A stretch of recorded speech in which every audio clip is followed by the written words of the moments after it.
முன்னாள் பிரதமர் டத்தோஸ்ரீ இஸ்மாயில் ஜப்ரி யாக்கோப்புக்கு எதிரான விசாரணை முடிவதற்குள் அவசரப்பட்டு தீர்ப்பு வழங்கக்கூடாது.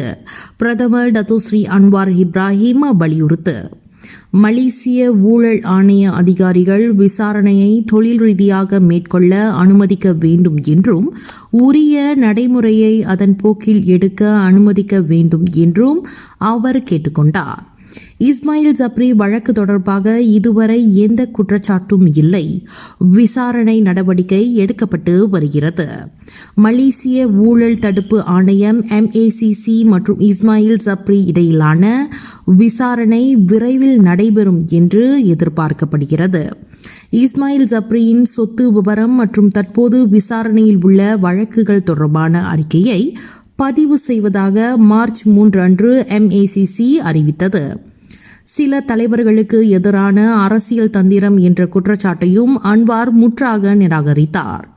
வெளிப்படையாகவும் நியாயமாகவும் நடத்தப்படும் விசாரணை முடிவதற்குள் நாங்கள் தீர்ப்பளிக்க வேண்டாம் என்று அன்வார் மீண்டும் வலியுறுத்தினார்.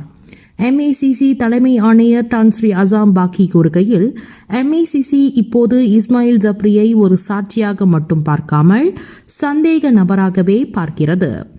இஸ்மாயில் ஜப்ரியின் கீழ் பணியாற்றிய 4 மூத்த அதிகாரிகளிடம் விசாரணை நடத்தியதைத் தொடர்ந்து பாதுகாப்பான வீடுகளில் இருந்து சுமார் 170 மில்லியன் ரிங்கேட் மற்றும் கிட்டத்தட்ட 7 மில்லியன் மதிப்புள்ள 16 கிலோ தங்கம் கைப்பற்றப்பட்டதாக MACC பறிமுதல் செய்துள்ளது.